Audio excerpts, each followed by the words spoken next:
So the benefit, we at least need to get one shot of me actually doing the recordings. And so we're back here at the house.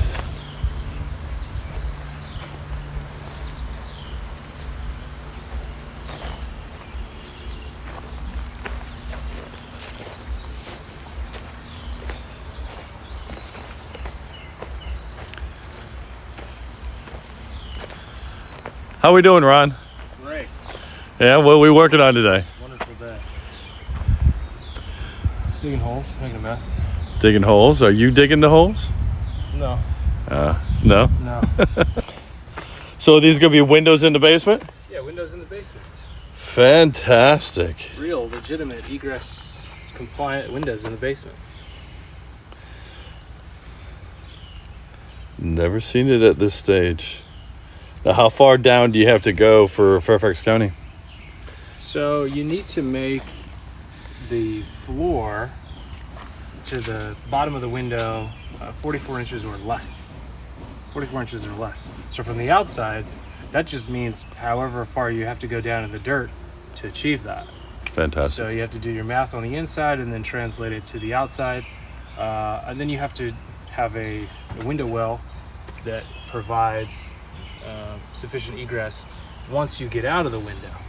So I think you have to have 9 square feet interior and 3 feet of projection from the house.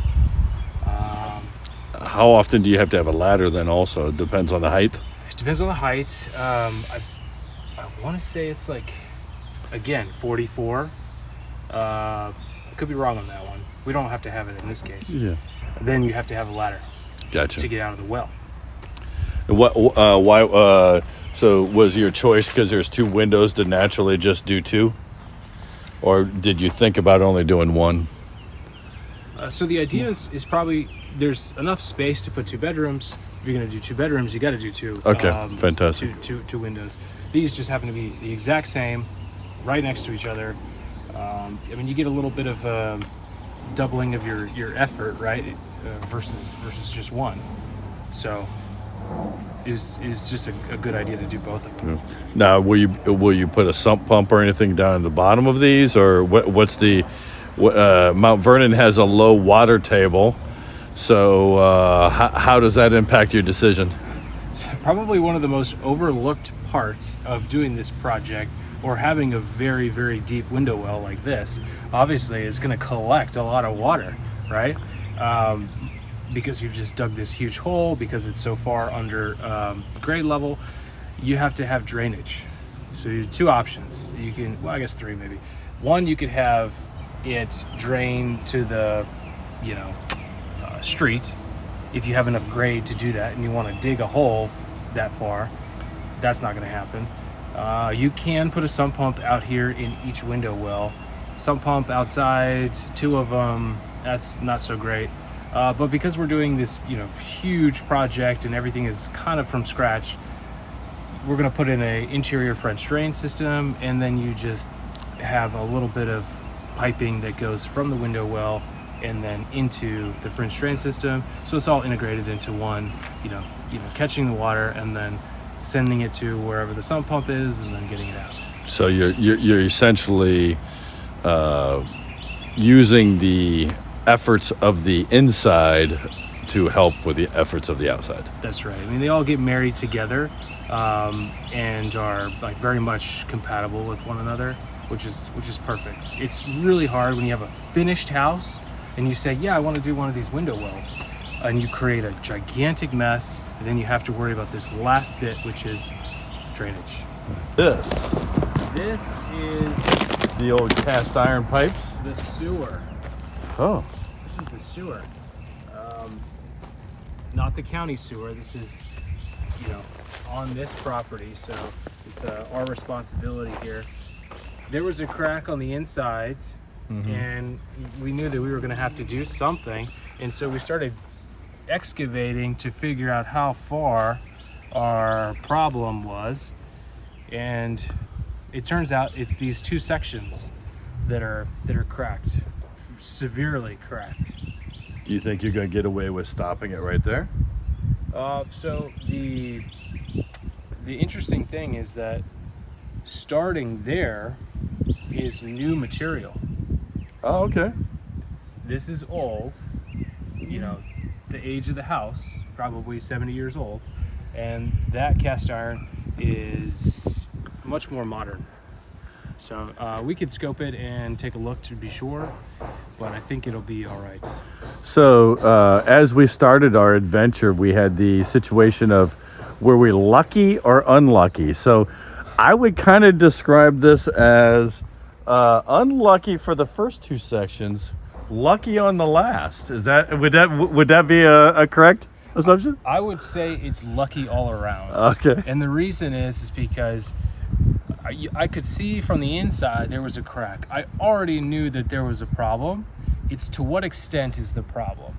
And on sewers, this happens to be a very high sewer, meaning it's not far deep underground. A lot of sewers, depending upon the area, you can go 5 feet underground, 8 feet underground, 10 feet underground, 15 feet underground. Excavating is a huge issue. Sometimes you have problems that are closer to the streets, and then you have issues with sidewalks and curbs and going into the county or the state's property, which is the road, and you're just compounding your issues. So we have absolutely none of that here. This is a piece of cake. Huge, side lot, which is really, really great.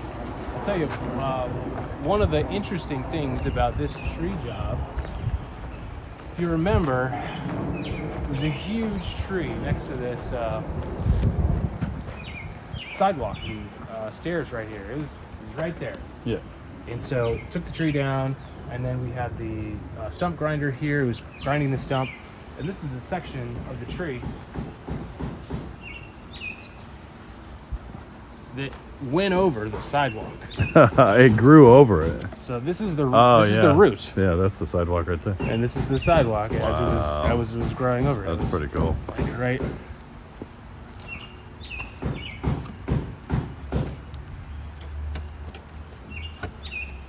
Right here, something like that. So Yeah. Should we talk about the colors? sure. So here we have our swatches, and for the most part, it just looks white, right? There's different versions of white, and for the most part, it is.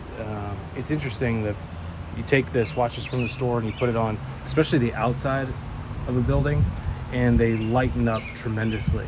And then you can come and look at it in the daytime, in the sun, or afternoon, and everything looks totally different. But long story short, we're going to go with this color down here.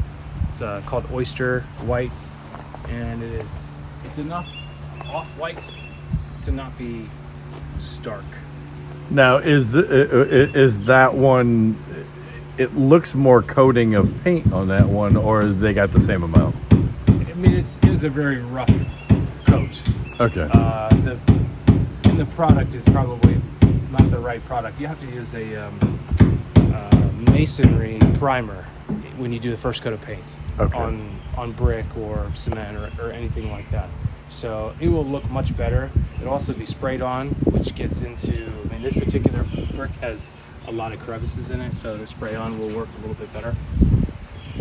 So, and your painters that you normally have do both inside and out, or is that a different crew? Oh yeah, it's the same guys who do both.